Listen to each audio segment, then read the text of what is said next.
The first architects who worked in Cuba during colonial times were brought from Spain.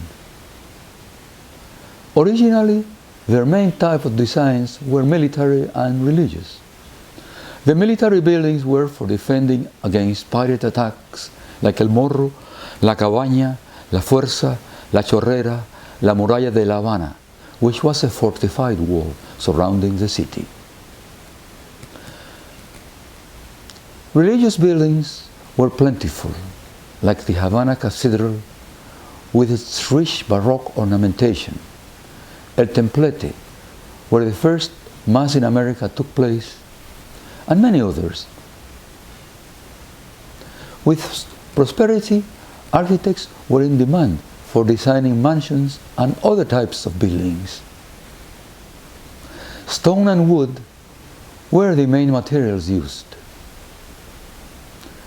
The architectural styles used replicated the buildings in Spain.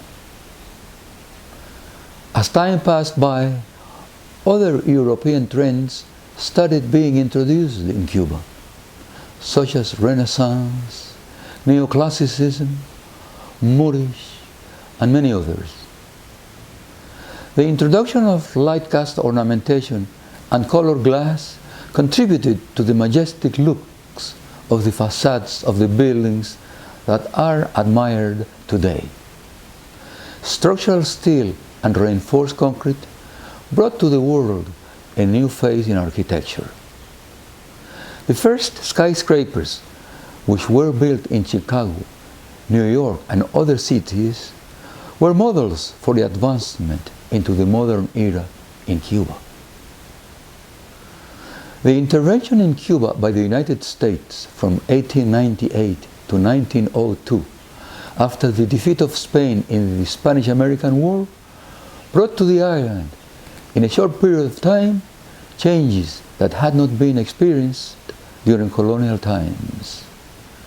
American banks, investors, and construction companies with newer construction systems started arriving for the first time, as well as publications that brought new ideas. Architecture had not been taught in Cuba during the colonial era. In 1902, the School of Engineering and Architecture was founded in the University of Havana. Its graduates had the dual title of engineer and architect. Some decades later, the two professions became independent from each other. Cuban architects that had studied abroad started to return to Havana with new design ideas. Art Nouveau arrived in Cuba around 1905. Art Deco around 1926. The architecture that was being done in Cuba at this time, especially in Havana, became very prominent worldwide. At a point in time, Havana was seen as the Rome of the Americas. By around 1950, the School of Architecture at the University of Santo Tomás de Villanueva was also founded.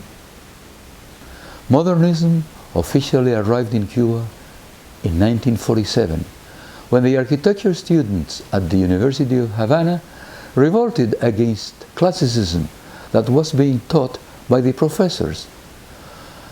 They declared their affiliation with the International Congress of Modern Architecture, better known as SIAM, that had been founded in 1928 and was led by Le Corbusier.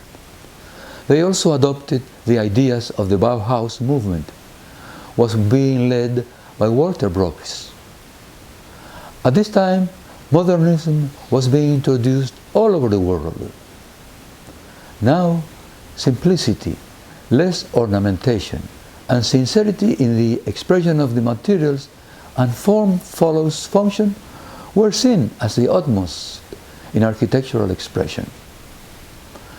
Among the Cuban architects that introduced this movement were Frank Martinez, Antonio Quintana, Manuel Gutierrez, Bosch and Romagnac, Nicolás Quintana, Max and Enrique Borges, Gelabert and Navia,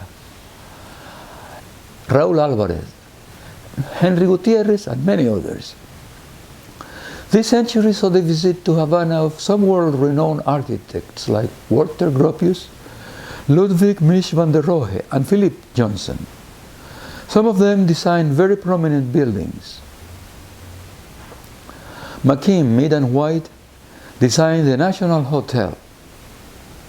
Kenneth Mackenzie Murchison, the Havana Central Station. Harrison and Abramovich, the United States Embassy. Igor Polevsky, the Riviera Hotel, and Welton Beckett, the Havana Hilton Hotel. Richard Neutra designed a very modern house in Havana in association with a young Cuban architect, Raúl Álvarez, who had studied architecture in the United States. From then on, modernism became the only architectural style in Cuba with the most advanced construction techniques and materials in the world being used.